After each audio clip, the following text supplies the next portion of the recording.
After an incident in a hotel room, the crew of Celebs Go Fishing wrongly believed I was having a breakdown. David's team. I mean, it might be the truest thing I've ever heard, Les. Who were you on with, Les?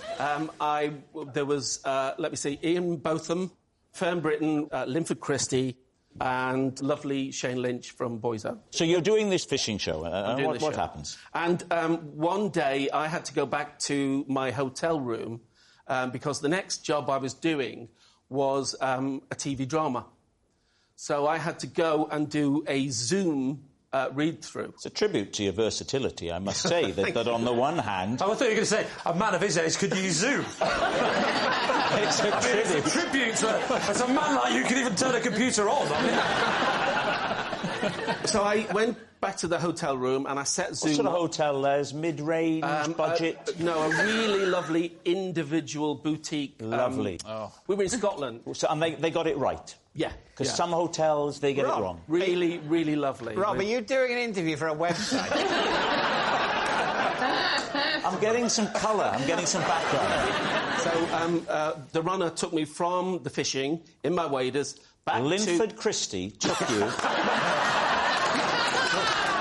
That's above and beyond. Really.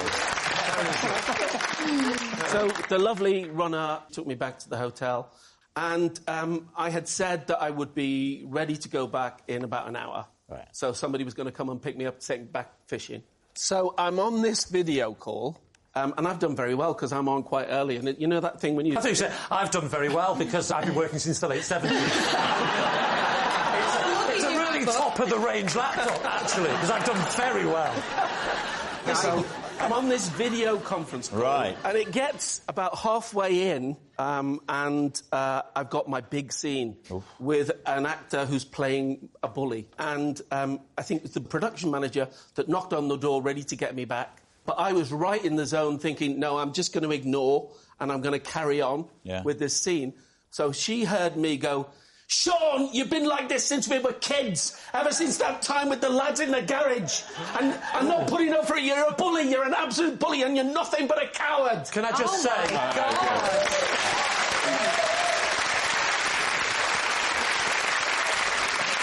tell you what, all I can say is thank God it was a straight offer and not an audition. So you're shouting and screeching, yeah. And she's thinking, oh, my God, Les Dennis is having a breakdown. Oh. And so she goes downstairs to call the producer.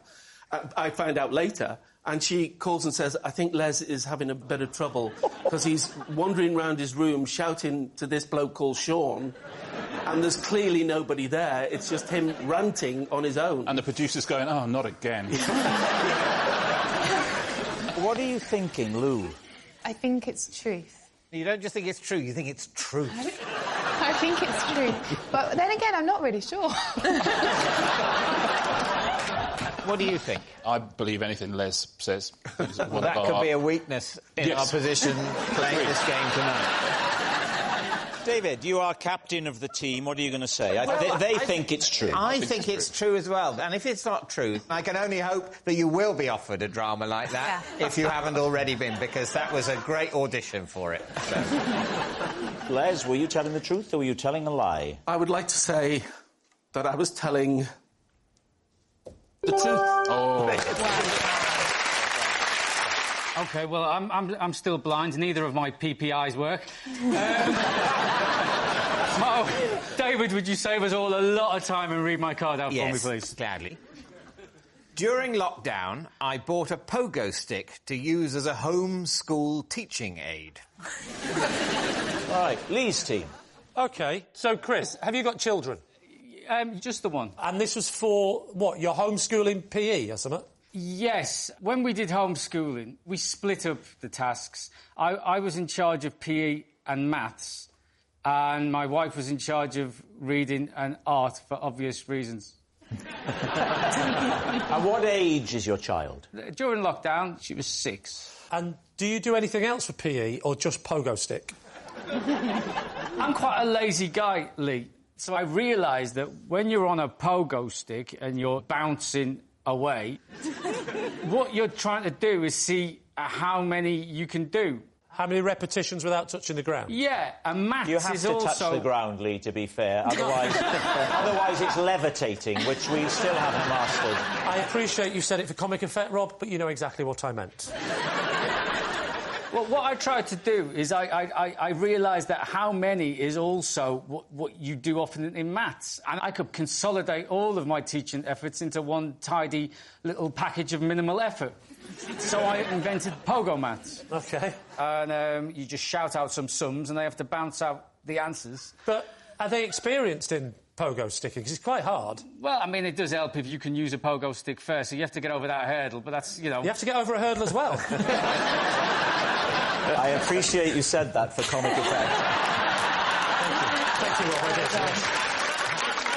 We have a pogo stick. Yeah, well, it's Chris's card. Make him do it. I don't think the BBC's got enough money to cover the insurance on this. Don't worry, I've got this covered, Chris. Like the card, let David do it for you. There is a pogo stick behind you, I believe. Oh, my gosh. There it is. Don't do it there, and make sure you're 2 metres away from me. Right. Down you go. Now, Chris... Hang on, let me have a practice go first. He's not doing This it, is going Chris. really well, Chris. Dead easy. Are you ready? Yes. What is 8 minus 5? OK. The problem I've got now is if I bounce and fall off after, say, 2, you don't know if I'm bad at pogo or bad at maths. All right, here we go. 1, 2, 3.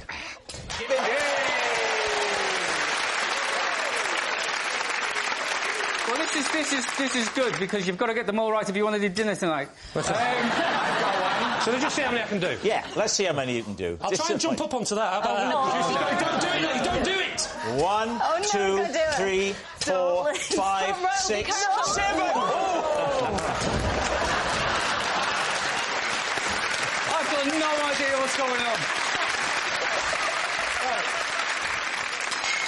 So, having experienced it... Yes. Do you think he's telling the truth? What do we think? I didn't know they still did pogo sticks. Oh, yeah. Oh, yes. Imagine how hard you could hit the ball with a spring-mounted snooker cue. I mean, That's a good point. Yeah. So what are you thinking about this story? The more I think about it, the more I think it wouldn't work, because the white ball's going to spin back. No.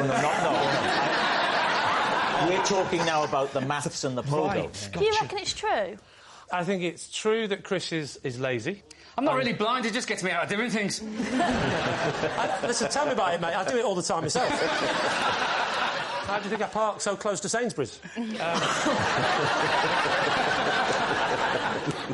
think he's lying. You think he's lying? I think he's lying as well. You think he's lying? We'll go with my team and say he's lying. OK, saying it's a lie. So, Chris, maths on the pogo stick. Was it true or was it a lie?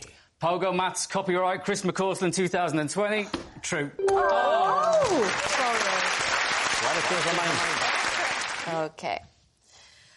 Last year, at a charity dinner, I asked Prince William to fetch me a drink because I thought he was a waiter.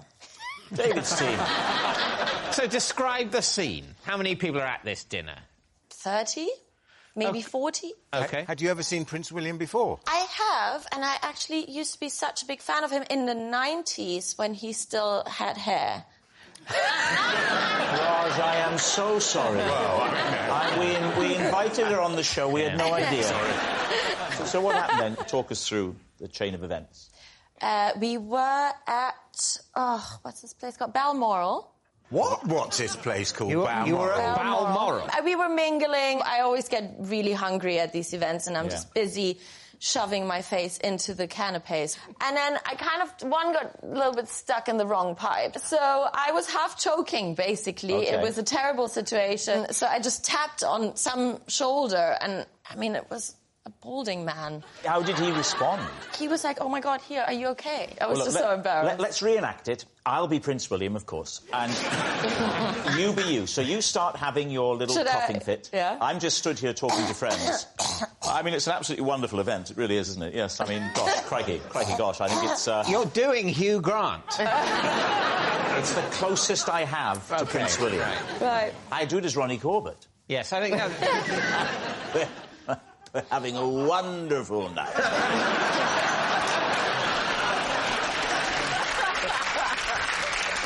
imagine Lee is Prince William. Let's see if Lee will do this beautifully. Watch this. Watch this. Are you Welsh? What?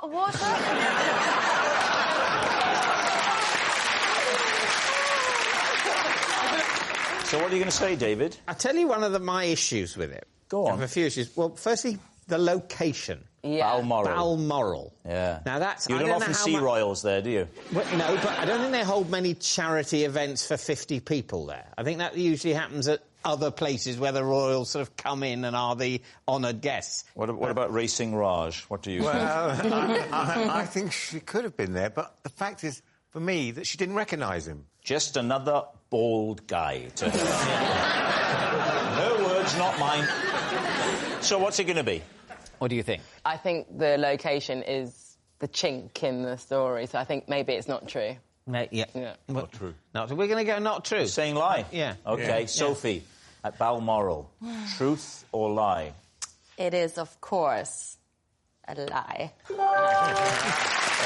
lie. I once helped Damon Hill to Grand Prix success by presenting him with a pre-race snack. David's team. Well, it certainly tripped off the tongue. Thank you. What was the snack? A Scotch egg. And is there a definite correlation between him eating that Scotch egg and him being successful? He felt that the Scotch egg had helped him succeed in the race. He told me so. Is Damon Hill a close friend, Bob? No. Then why were you giving him food stuff? Well, I'd been invited to the Grand Prix. Which Grand Prix? The British. In which year? Think. 1996, David, but I'm not willing to exclude 4 years either side of that. Put it this way, it was definitely one of the decades. Do you like racing, then? No, I'm not a Formula One fan. Right. I probably prefer soil science. OK. Who was he driving for? He was driving for a company that had very fast company cars.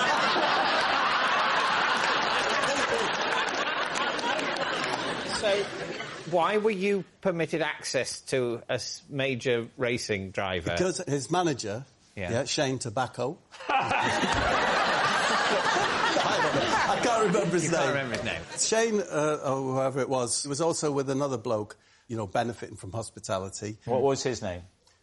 Let's say Top Heavy Ken. Right. But I remember we went upstairs on the bus. Damon was there. He had a bed in there. Like a sort of Winnebago. Yeah. And it had, you know, mugs with I love cars, I love handbrakes, I love headrests. And this is the day of the race. David, this is just like an hour and a half before the race. An hour and a half before the race. You've turned up an hour and a half early, because even though you're more into soil science, you want to soak up the atmosphere with a good hour and a half of waiting before the televised traffic begins. Yes. So you turn up. The last thing Damon needs before a race is any quiet time. He just wants a bit of hubbub on his bus. Were there any other people there apart from you and Shane and Damon? I was with my wife as well, yeah. OK. And... Top Heavy Ken. So me and the wife went up.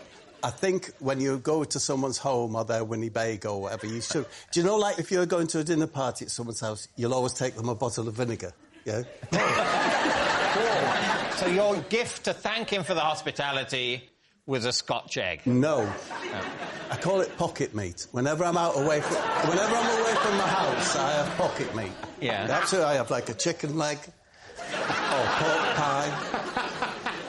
And I thought, I've got some pocket meat. It was a Scotch egg in its cellophane. And I said, Damon, we all know that if you pop a sausage roll in an American's pocket, it brings him good luck. I said, maybe a Scotch egg would work for a British fella like you. And I gave it to him. Is that a thing? Yeah, very much. What, that if you put meat in an American's pocket... Processed meat. Have you ever heard of that? Not really, no. No. It's all been a bit of a lot of talking. I've quite forgotten the original bit of the story. Did he eat said Scotch egg before the race? I'll never know, Samantha, but after the race, he said that he took the Scotch egg round with him. He swore he did. In the car? I don't know whether he put it in the glove box on the passenger seat. Whether he ate it. But, Rob, you're not claiming that he ate the egg. All I'll say is that when I was watching, when Damon went past, in his tailwind, a person next to me said, Damon's tailwind smelt really meggy, which of course is meat and egg. Meat and egg. So what are we thinking, Sam? Do you know what? Sometimes stories are so mad that they've got to be true. What I would say here is be wary when it comes to Bob. Oh, OK. Do you remember, David, that I think it was the last time Bob was with us, he told us Chris Rea told him to put an egg into his bath. I can't even remember. Was that true? No. But you believed it was true? Yes. Miles, what are you thinking? Well, I think that you're sort of somewhat cynically using this as an opportunity to tout your kind of charms. And you're hoping to kind of drum up work, and then your agent's going to get lots of phone calls saying, oh, would Bob Mortimer be able to sort of slip Gareth Bale a pasty and stuff like this? I think it's a lie. You think it's a lie? But you think it's true? I'm on the fence. Oh, dear. This is a horrible situation. I don't know. My instinct is it's a lie. You're saying lie? OK, yeah. Bob Mortimer. A lucky Scotch egg for Damon Hill at the British Grand Prix. Truth or lie? I was telling the truth. He's done it again. It is an impossible situation. One egg thing's true, the other egg thing... How can I have disbelieved the wrong egg thing? So obviously what they'd make up some random thing about an egg and a long-departed 90s celebrity. Is he dead? He's not... No, he's not dead. He's just, you never hear from him. What does Damon Hill do now? He's probably into soil science. Right. For several months, I had to sleep on the floor because I'd given up my bed for a sunbed. These two. When was this, Claudia?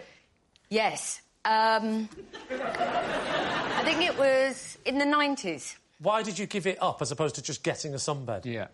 Oh, yes, because... Have a little read of it again if you need to. No, I'm absolutely fine. Who needs a bed? I'll sleep on the floor. More important to be orange. Was it... Sounds like someone speed dating with an Oompa Loompa. There you go.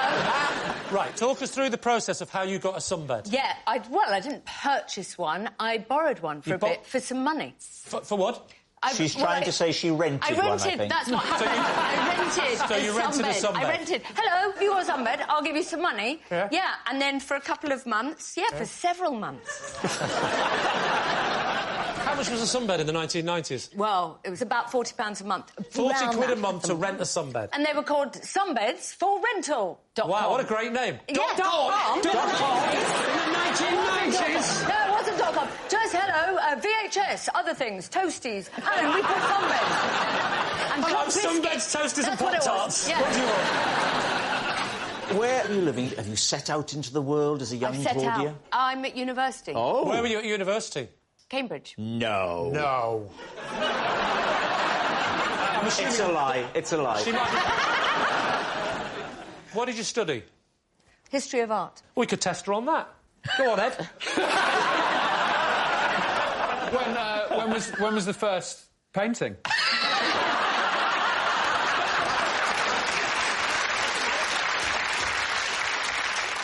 So where was this room? Was it in a campus block? No, it was in... I was in a road. Just a room in a road? Was it surrounded at all by a house? It was in a house. Did you sleep on the floor next to the sunbed? Curled up like a mushroom. That's how I sleep. Well, you're probably under the lamp too long. Did you ever bring anyone back after a night out? I had quite an unsuccessful love life at university. Were they just men leaving more tanned than when they came in? Kate, what do you think? Well, it's tricky, isn't it? Because the way she's stumbling and hesitating could be a complete, red herring. Could orange herring. I'm going to go lie. The thing is, Claudia's been on the show many times before, and sometimes she tells the truth, sometimes she lies, but what I've learnt about her is she doesn't know what's going on in her own life. Have you got one now at home? No, because I found a new way. What's the new way? Being spray painted. Once a week, twice a week during Strictly. I had a spray tan once. You had a spray tan? Yeah, when we did the trip to Greece, they wanted us to look a little bit tan before we went, so a girl came round to my house, set up what looked like a crime scene tent in the, in the living room, put paper pants on me, and went... She actually put them on you? Will I never get them on, dear? Come on, lift your leg up. Is she telling the truth or telling a lie? I think we go true. You think it's a lie, don't you? I think it's a lie. I think it is true. You're going to say true? OK. Claudia, was it the truth or was it a lie? It is true. Possession. There'll be a box at the side of your desk. Yep. Take the item out of the box, put it on the desk, and once you've done that, read the card if you would. This is my sports bag, and halfway through signing it, I told Pele to put his pen down because I thought he was ruining it. Please, team. Well, that's very interesting. Is that a Brazil bag? It's actually a New York Cosmos bag. Oh, of course. So when did you meet Pele? Well, Pele was the face of New York Cosmos. They paid him a lot of money to sort of front the rebranding of New York Cosmos. And also the face of impotence. Yes, He is. Yes, that's true. Pele was put up for an interview. What year was that? Year? Probably about 2011. So you already had that bag? No. This was the bag that they gave you as like a goodie bag when you went to the press conference. Was there stuff inside it? There was some pencils and... There were. There were some pencils. What did he say? He said there was some pencils. I meant to say there was a pencil. Were there any pencils or not? There were pencils in there. Oh, right. Yeah. See, there was pencils. No, now you're... There were some pencils in there and a flannel. No, there were a flannel. May we have a look at the bag? I'm told it's been sanitised. But he's touched it now. I've only touched the back handle. I'm going to put my arm through it like this. I've never seen you look more handsome. OK. That's interesting. But if you look there, right, that says PE. Well, it's a sports bag. Exactly. Which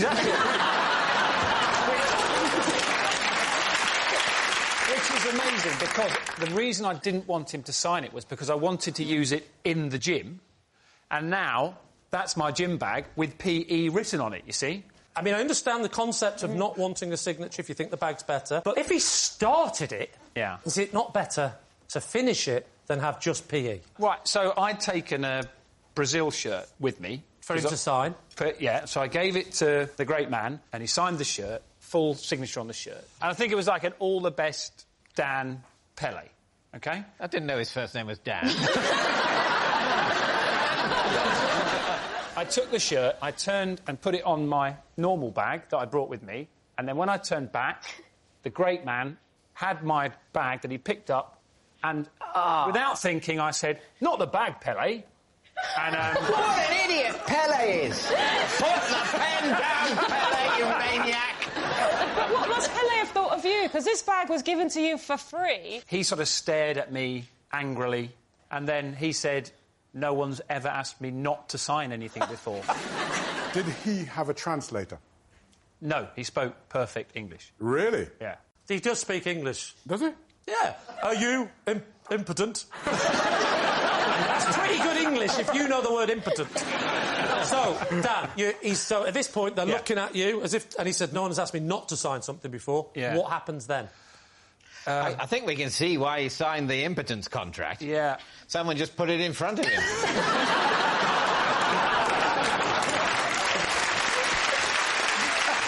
Dan, I don't understand why you didn't want Pele to sign a bag. Why? Because I really like the bag. Yeah, but imagine having a bag signed by Pele waiting until, God forbid, one day he passes on to a better place and selling it on eBay. So do you have a lot of signed memorabilia by people and you're waiting for them to die? Well, all that stuff I've got you to sign. All those Peep Show DVDs, I'm not watching them, that's for sure. So, what are you thinking? Sarah, do you think this could be true? No, I don't think anyone would stop Pele signing their bag. I think it's a lie. Mr Motivator, MBE. A lie. OK. We're saying it's a lie. It's unanimous. They think it's a lie. Dan, yes. It's a great story. Was it true or was it a lie? I can tell you that the story is... true.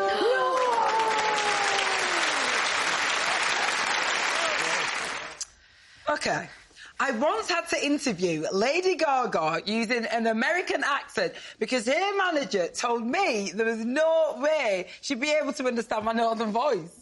Can you repeat that? I didn't understand a word of it. So, your accent, you are from? Blackburn, Lancashire. An exotic place. I grew up in Blackburn. Did you now? Hey, maybe we were in the same year at school. Unlikely. What school did you go to? I went to a school that was confusingly called Everton High School, which is in Blackburn. It's been abolished, though, hasn't it? It's been demolished. It's demolished. Well, it has. It's not been abolished. It's been demolished, and as is my dad's house, and as the house we lived in before that. Oh, my Because goodness. it's every comedian's dream to have a blue plaque outside a house, but they're just wiping all history of me. Oh, my God. The hospital that I was born in has been knocked down as well, and now it's a block of flats across from what used to be where we used to go shopping, Quick Save. That's been knocked down too. My mum used to work at Quick Save. No I hope she got out before they knocked it down. I haven't seen it for a while. They've even knocked down the brewery. Have they? Oh, my God. OK, I'm going to step in at this point and just see if we can open the show out to people who didn't grow up in Blackburn. Wow. So, you were interviewing Lady Gaga. Why were you... Shut up. Why were you interviewing Lady? I was presenting a music TV show. Of course. And, she was promoting one of her brand-new singles. I want to confirm you've met Lady Gaga. Yeah, 100%. Is she very little? She's not very little. How little? I'd say she's about 5'6". Pretty tall. Pretty tall, I must say. Statuesque, surely. How far did you get into the interview before Lady Gaga said, I haven't understood a single word this lady has said to me? I was chatting away, asking her loads of questions, really liked her outfit. I just want a figure, just a number. OK. Just minutes. I'd say, I don't know, like 2 minutes. Was that 2 minutes mainly you talking about what in Blackburn had been demolished? Yeah. And when you did the American, did she do Blackburn from then on? Lady Gaga. All right. What are you thinking? Well, I think it's true because... Why? Well, because it's very plausible that AJ has interviewed Lady Gaga, and it's also plausible that Lady Gaga just doesn't understand more than one kind of accent. Well, here's the thing. Can you understand what she's saying? Yes, because I'm bright. Right. Lady Gaga, your songs are great, your outfits are tremendous, but not so good with the English. So... Are you struggling to understand her Lancashire accent? No. This is where I'm worried that it might not be true, because I think every very word... clear, isn't it? It is pretty And clear. the other thing about Americans is, I find, as someone from the north myself, that they think we're all posh. They just think everyone with an English accent is posh, so we all sound the same to them. Mate, they do not think you're posh. Let me tell you that right now. What are you going to say on behalf of your team? Right. Well, I don't know. I'm saying true. True. OK, we're going to go true, but I can't understand why Lady Gaga can't understand her accent. All right, but you're saying true. OK. AJ, were you telling us the truth or were you telling us a lie? I was telling you a lie!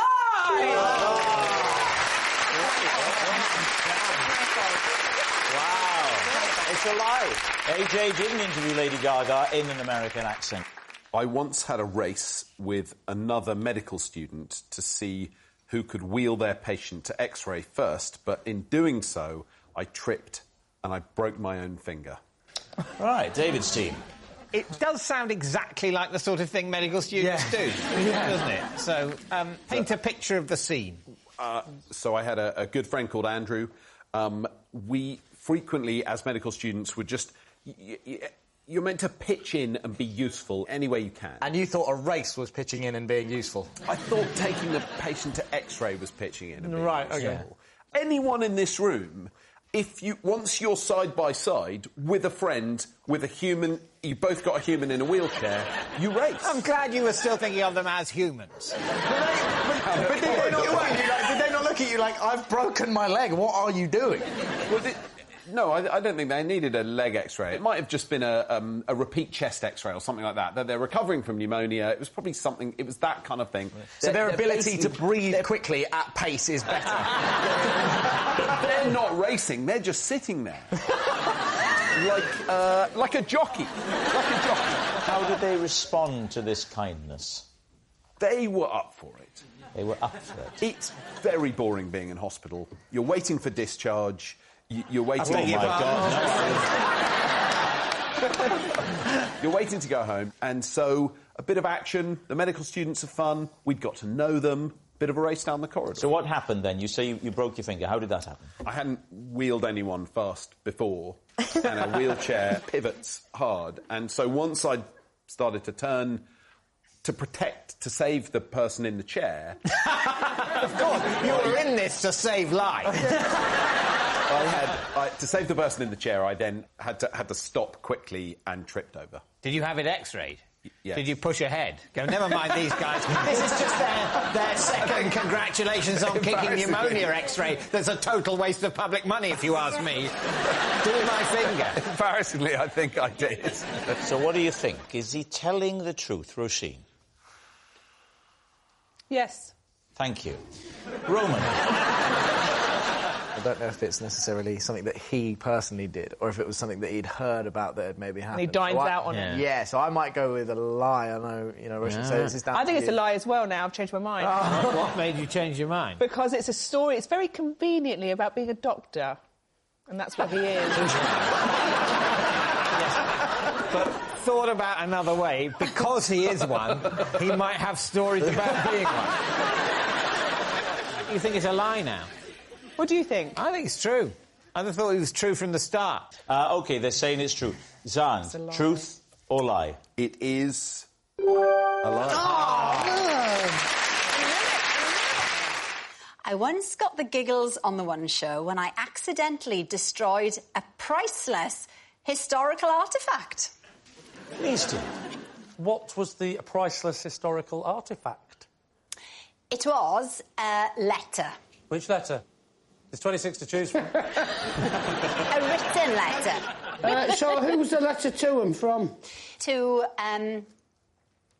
some soldiers from King George. How did you destroy it? So I was going through a little phase. Was it that phase? It was that phase, but it wasn't that phase. Right. It was a phase where I was drinking green tea. So I had a pint of green tea. A pint? A pint. Proper old-school Welsh. Doesn't matter what it is, it has to be in a pint. Where were you hiding it on the set? It was rehearsal. Yeah, but... So no need to hide. Whoa, whoa, whoa, whoa, whoa. I've seen the one show, and you rehearsed that. I hate it. So, basically, the pint of green tea spilt all over the letter, and because, obviously, letters back in the day were written by, quills and ink, the green tea fell on the letter, and all the writing fell off. And fell off? The writing fell off? Well, it slipped off. Well, it didn't slip off. It didn't slip off. Well, it did. So what happened then? So the people from the museum who'd brought in the artefacts, the glove wearers, they start basically crying because They cried? Yeah, because it's a priceless letter. They were getting angry, and the more angry they got, the funnier I thought it was. You laughed? Well, I've got that thing, when things happen, I find it really funny. When you're not supposed to laugh? I think there's a name for it. It's called something. Yes, insensitivity. All right. What do we think? I think it's an out-and-out lie, and I don't think you'd laugh. And if letters fell off a page, I think you were just fantasising over Harry Potter. Anna, what about you? I'm going to say it's a lie. I think it's true, because I think she screams incompetence. I'll go with my team and say it's a lie. OK, so, Alex, they've said it's a lie. Was it the truth or was it a lie? It's in fact true. Yes, it's true. Alex did destroy a priceless historical artefact. One Christmas, I accidentally put the wrong address in my mum's sat-nav, and instead of driving to Lakeside, she drove all the way to the Lake District. Right, David's team. Geographically, where was the starting point? Well, it was London, yeah. It was a long time ago. It was when the sat-nav, remember it was called Tom Tom? Actually, it wasn't called Tom Tom. What was it called? It was called Tom Tom Tom Tom Tom Tom Tom.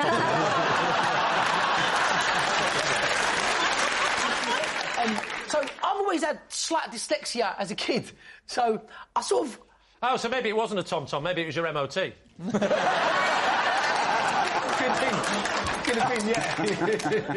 I think I just put it in wrong. And Well, then yes, obviously that's not a detailed explanation of what went awry. What would you like to know? What did you type in the word Lakeside? I stuck in LA, put in the first couple of letters, and then it predicts the word for you. You put LA in, your mother drove off towards Los Angeles, and you went, stop, and you saved it with a K. Yes. And then you thought, right, fine, that's fine. There can't be more than one place beginning LAK. It finished Lake Windermere, off she drove. No, I must have put in the lake, and then it filled the rest in, and I must have pressed Lake District, taking for granted that. And you are saying, with a straight face, that your mum, was it just your mother? No, it wasn't my mum. It was my mum and her next-door neighbour, Debbie. Right. They just kept driving until it got dark. And then what my mum said is that they got so scared because it was just them two in the car and they didn't know where they were going. My mum doesn't know how to do the sat-nav and all that business, that they thought it would be safer just to continue to where they were going and then just work out what to do the next day. So they went to the Lake District. They arrived in the Lake District? Yes. It took them like 6 hours. Yeah, it took what? 6 hours? Yeah, they took some wrong turns. So they had to get a hotel and stay in the lake. I swear... Come on. I'm telling you... I have to say, we've been doing this show for many years, and Rob has never, in the middle of it, gone, no! So after about 3 hours in, they got so far that they weren't going to come back in the same day. They were going to continue and stay where they were. Yeah. Debbie phoned her husband, which I think they should have done a lot earlier because he's a cab driver. Even if he wasn't, it would make sense, really, to make contact. So what do they do, Joe? Did they stay over there? They stayed over. And then what? I got a phone call. Yeah. They were fuming. They must have been livid. The thing was like that. My mum didn't know where anything was. She didn't know how to get to places. So she would follow that sat-nav, regardless whether it took her into the sea. She'd be in the sea. She'd follow it. So yet you put the destination in with such little care. Well, I just didn't think I was going to... Honestly, when she told me, even I was surprised. Even you didn't believe the same questions as you asked, like, why didn't you come home? Why did you stay? None of it made sense to me either. But the one thing she said is that they were very scared, they didn't know where they were going, so they just carried on following the blue line to the end of the destination. And then in the morning, they worked out, I think they asked someone in the hotel that they had to stay in, and then the fella reprogrammed it to come back to London the next day. Joe Lycett, what are you thinking? I think it might be true. I can see real hurt in him. It's doable. It is doable with the dyslexia thing. If it's a lie and you pick up that card, you're not going to follow through on, yes, they discovered halfway through the journey that they were heading to totally the wrong place, but decided that the thing to do was to follow through on the entire journey.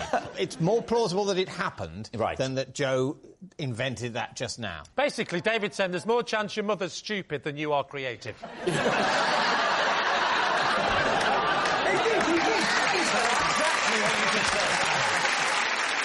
I think we think true. It's true that they drove all that way. Joe Swash, was it true or was it a lie? Yeah, it happens, yeah. Possession. Ah, OK. There's a box at the side there. Take the item out and then read the card out. OK, this is the item. Oh, right, OK. These are my Scrabble glasses. They don't have lenses in, but I wear them every time I play because they make me feel cleverer. OK, let's see. Right, David's team. So, when did you develop this Scrabble playing technique? At university, I lived with some people who I didn't know very well, who were very competitive Scrabble players. Did they wear glasses when Scrabbling? They had actual glasses that they needed because their eyes weren't good. You were in a hall of residence? Or Yes. And on your little hall of residence, there were how many Scrabble players? 4. I can't believe that in a block of a hall of residence there were 4 intense university Scrabble players. David's face. What else is there to do at university? I wear glasses because, number one, it makes me look so good. Number 2, I actually don't need to wear them, really. But because it makes me look so good and clever. Number 2 is very much like number 1, isn't it? Hang on. So, to be clear here, the glasses are to make you feel more intelligent. I am more intelligent with them on. I play a better game, I get better scores. That's science. I've got a Scrabble question. What's a K worth in Scrabble? It is worth 5. Yes. What's, But ask me now. What's the point bonus you get if you use all 7 letters? I don't know. It's 50. Yes! She's got Scrabble knowledge, David. So, what are you going to say, David? What do you think? I'm going to say it's a lie. Lie? Sorry, David, I think it's the truth. I'm going to go true. You're saying true? Yeah. OK, so, Sarah, truth or lie? I'm going to keep these on while I tell you that it is... lie.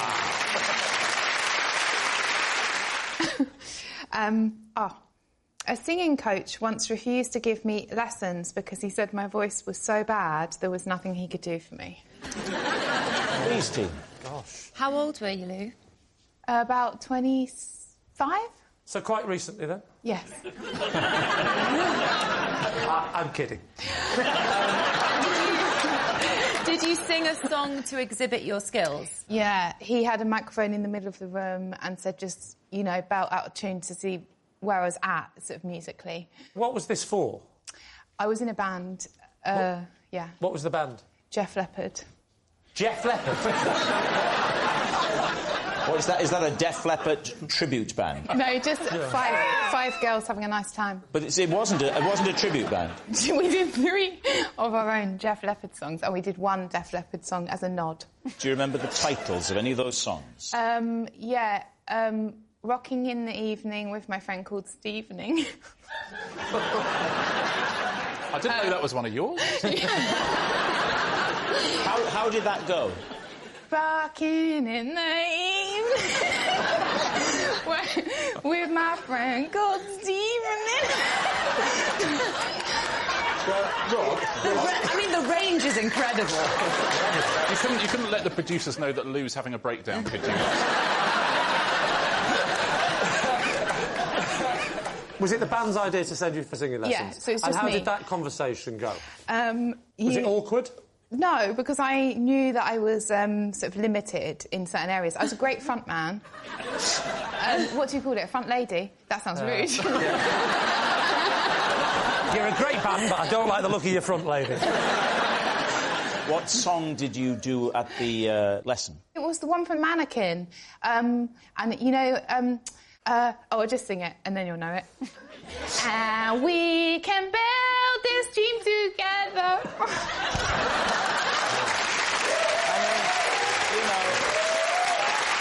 There were certainly some of the notes. I think I need to stop you there, Rob. It's true.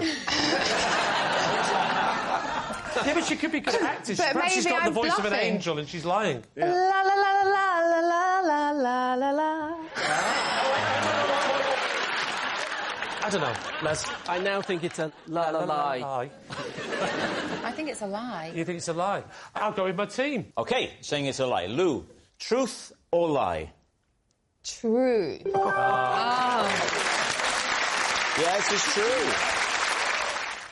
Once, while trying to impress a date, I landed flat on my back in a flower bed. David's team. What were you doing to try and be impressive? It was actually leaving the date. Oh. I accidentally left from a great height. When you said that, I thought, like, being on your back was what you were doing to impress them. Like, No, I'm getting not on that your kind back. of girl, Laura. OK. Laura, everything isn't Love Island. I'm confused as to where I am. Laura, you say you're confused about where you are. Just look to your left. You know you're not on Love Island. Now, tell me, Maisie, where did this happen? This was in New Zealand. New Zealand? Yeah. I got to know a guy out there, and he asked if I wanted to go back and see his record collection. Behave. We got talking about music, and we went back to his house to listen to records. But he tried to play guitar along to the record. He sounds like an awful human being. So I decided I'm gonna head off. Was now. that the difference between fancying him and not? The fact that he When got he the played guitar along to the record. You would not like to go around to his house. So I called a taxi and sat on. I was perched on the window with the window open. And I thought, it's arrived, it's outside, and I went, thanks very much, see you later. And because I thought we were on the ground floor, I thought I'd just swing my legs over the window and run across the lawn. Which floor were you on, Maisie? So if the windows... 18th floor. You forgot the 19 minutes going up in a lift. No, see, one floor up. What? One floor, but Yeah. I just forgot that. We've been climbed the chatting for a steps while. in a state of high arousal and therefore forgotten about them. Is that right? You should write erotica. Who's to say I don't? I have many names online. 50 Shirts of Grey. That's what you want to do.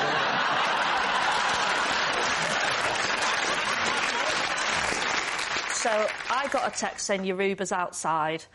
I said, see you later then, and sort of twirled round, and at that moment I clocked out it was not on the ground floor. You fell an entire story. Or she made up a whole story.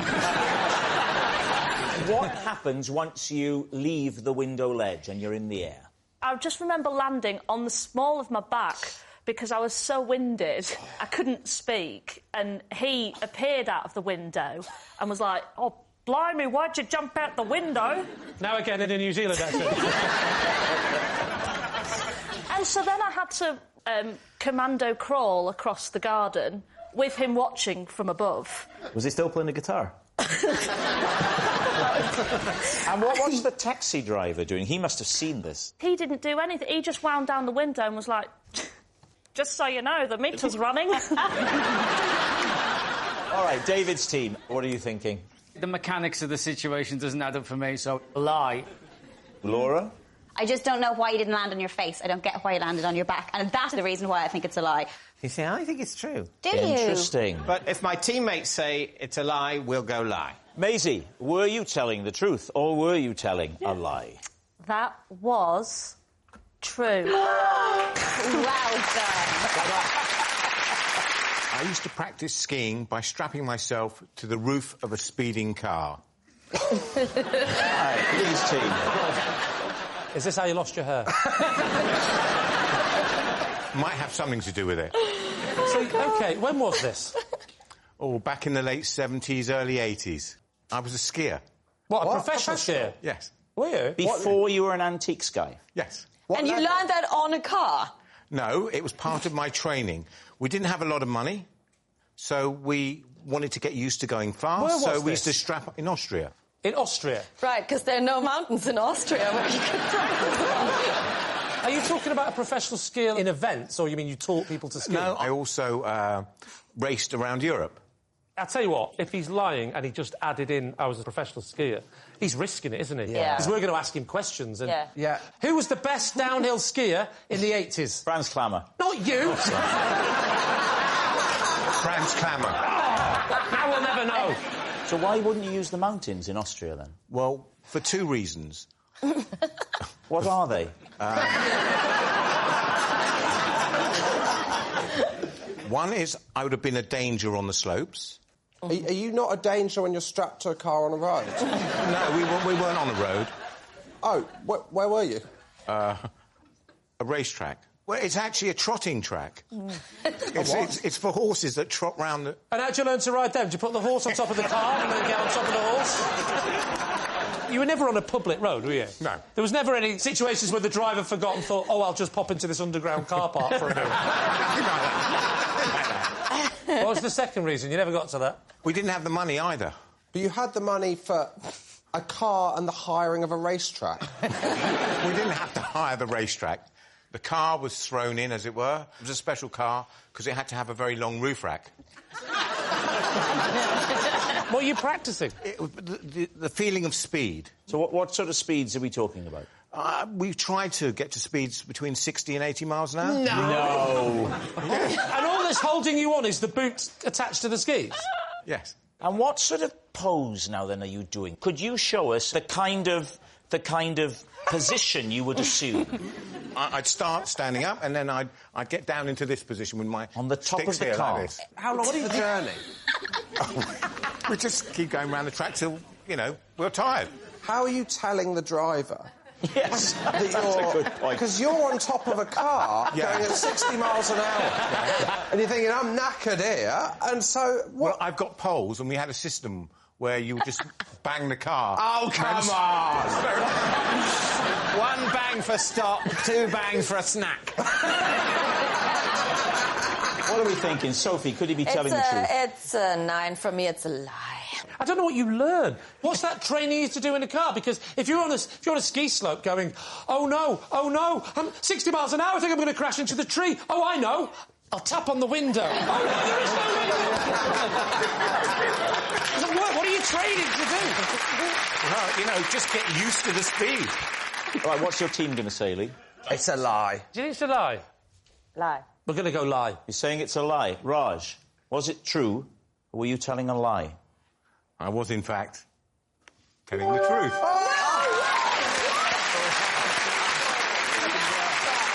Can I just say before you start, this whole thou shalt not lie, let that go for a couple of hours. One Sunday, I embarrassed myself in front of the entire congregation after too many cups of communion wine. David's team. So, cups of communion wine. Had you overcatered and you had to finish it up? Yeah, basically that's what happens. So the rule is that if you bless the wine, it then has to be reverently consumed, is the phrase. So you have to finish it. I guess where it comes from is that, once it's blessed, it sort of changes, if you like. It's not just normal wine anymore. Well, as usual, the issue of transubstantiation has come up on the show. So, obviously, if it's the blood of Christ, you can't just pour that down the sink. You've got to drink it. Because Christ wants all of his blood finished up. Yeah. So I had, like lots of vicars, I look after lots of churches, and so I had lots of services that day. Well, that must be very difficult. Yeah, well, there's lots of dashing about. You say it's difficult. It's only one day a week, isn't it? I mean, the hours are good, aren't they? You can fall out with people, Not if you're full of forgiveness.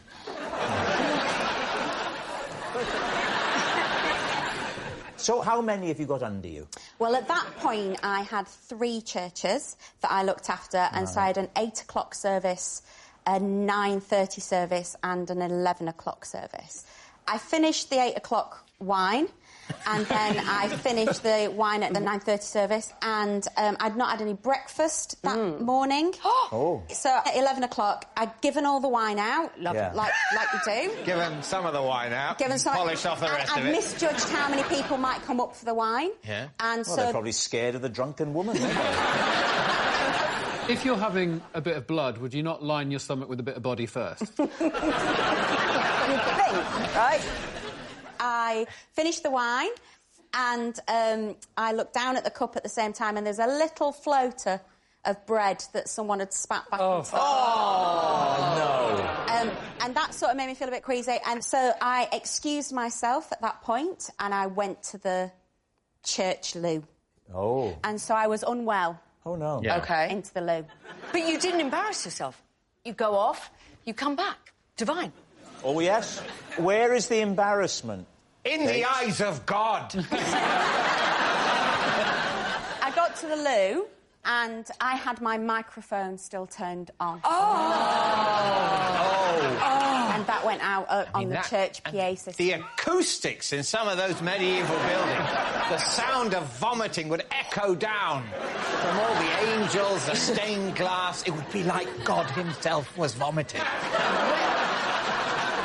I'm wondering if, like, afterwards, did any of your congregation have a nickname for you or make fun of you, like, in subsequent weeks? They thought I was pregnant. And did you use that as an excuse to make you look better? Well, I wouldn't say I used it, but I didn't carry tables for a few days and move chairs. Sarah, what are you thinking? My instinct is telling me that it's a lie, because I think she's more in control than that. Obviously, I believe the thing that you've got to finish up the blessed wine. You can't just put the cork back in it. It's very difficult. I think it's a lie. You think it's a lie? I don't know. I don't know. It's impossible to know. All right. We're going to go lie. All right, you're saying lie. Might be true. We accept that it might be true. So we're going to go lie. So, Kate, was it true or was it a lie? It was true. Well done, Kate. Sorry. Last year, I bought a suit of armour from an antique shop. Then had to wear it home on the train because it was easier than carrying it. David's team. OK.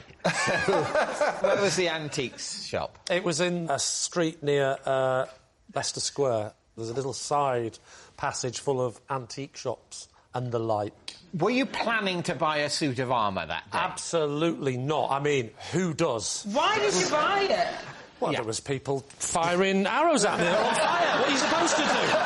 So we've all done it. We've all been to London. Were you planning... Watch a show, have a kebab, then it starts, doesn't it? Were you planning to buy an antique that day? No, I was not planning to buy anything, but I've always fancied a suit of armour. What sort of suit of armour was it? From what era? From what... Oh, it was a proper original one from the 1950s. Was it a sort of theatrical prop, perhaps? That's exactly what it was. It was from a show... Yes. In the West End. In the West End. What was it called? It might have been A Room for Two Nights. And this was just one of the costumes. I don't know where the other one went. It was on display. I went in, I looked at it, and I said, "Is this for sale?" He said, "No, but if you make me an offer, I might consider it." I made him the offer, he considered it. And then he said, "Now let's get back to buying the costume." And then I got excited with my purchase. So I said, "I'll take it now." He said, "It's heavy." I said, "I think I can manage." And he jokingly said, "You could always wear it home." And I thought, hang on. That's not only a purchase, that's a story for Would I Lie to You? So I said, "Do you mind if I get change and I'll go home in it?" He said, "All right then." And that's what happened. I got change and out I went like that. How long is your entire journey, door to door, from the shop to your home? Well, usually in normal clothes, it's about, I'd say it's about an hour. Yeah. This took 3.5 days. What do you think? Is he telling the truth? I think it's a lie. I would love it to be true, but it's a lie. You can't get underground with a load of shopping bags. So AJ thinks it's a lie. Joel thinks it's a lie. I think, David, you're thinking it might be true? It's a lie. Oh, God, no. No, I think it's a lie. Lee, truth or lie? It is, in fact, a lie. Yay! Every morning, I wash my face with sparkling water. David's team. What brand of sparkling water? To be honest, I don't actually have a brand. I have the machine at home, the bubbler machine. So Oh, you just like put a soda stream. soda streamers. Right. So do you have this machine in the bathroom? No, my routine is I wake up, put my little under-eye masks on, go down to the kitchen, bubble my water, come up, wash my face, and then get in the shower. That's exactly the same as Rob's routine. Well, I do bubble my water, but I think it means something else. Why? Why do you do that? Why do I do it? Well... What's the point in having fizzy water on your face? I read once that if you use fizzy, bubbly, sparkly water on your face, it opens up the pores for whatever cleanser or face wash you're going to use, gets in there as really good like that. We have a medical man, and I don't mean Lee. We've got Zand here. Is there any truth? I've never heard that. Is there truth in that? It's interesting, Rob. At medical school, there is no lecture on preparing your face for cosmetics with spark. It's like not a thing. All right, smart Alec. I was elevating you with that question, but if you want to have combat with me for the rest of the night, you are very welcome to it, my friend. That's quite a complex skin routine. Are you taking the fizzy water away with you? My, travels for work a lot. Yes. You travel for work a lot. What do you do when you're travelling for work? In every hotel minibar, there is a fizzy water. She's got us. So you go to a machine. What do you put the water in to bring it to the sink? Just like a bottle of water, empty bottle of water or a big mug.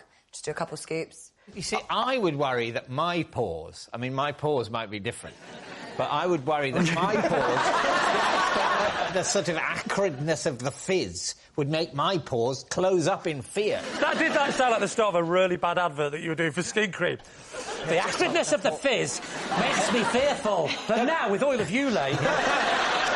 Right, what are you thinking? Is Maya telling the truth, or is it a lie? My bit is the details, is the bring in the water. She said a bottle or a mug.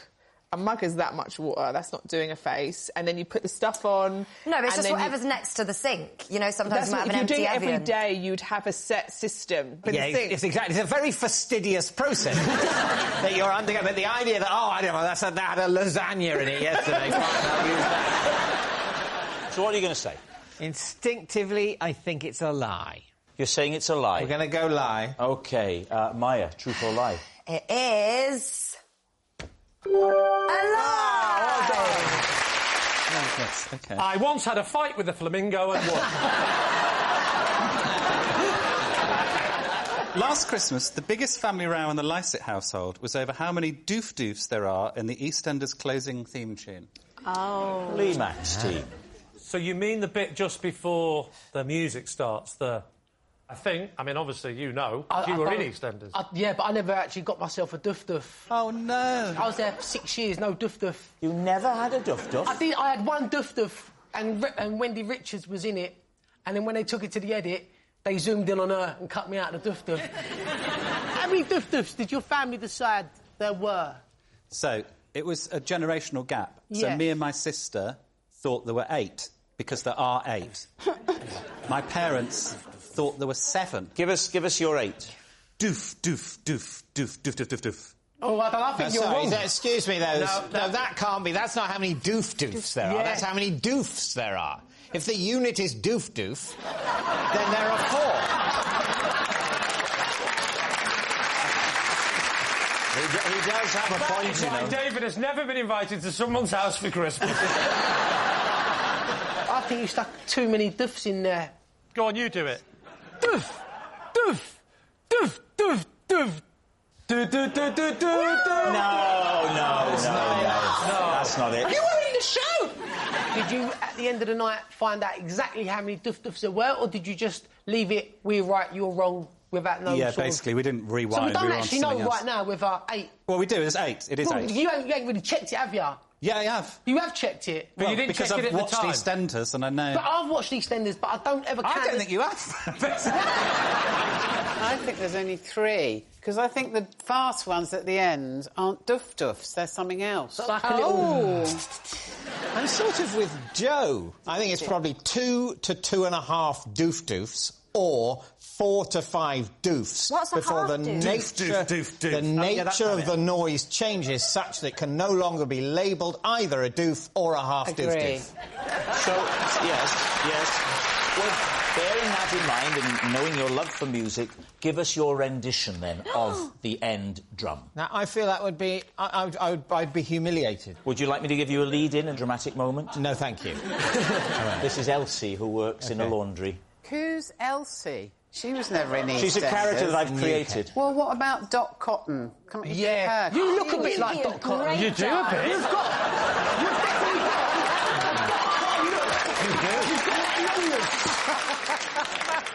Are you ready? Yeah, I'm going to try it. Oh. I think that's Mick Jagger you're doing it. know what's happened to my laundry. It's gone somewhere.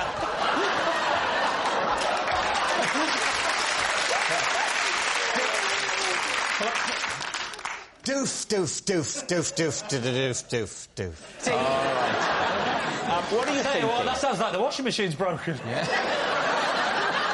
See, I think after about 5 minutes, I would have just gone to the YouTube and had a little look on there. I think he's lying. I always like to go counterintuitive, so I'm going to say I think he's lying as well. Yeah. OK, I'm going to have to say lie. You're going to have to say lie. OK, Joe Lycett, truth or lie? It's a lie. Oh, that was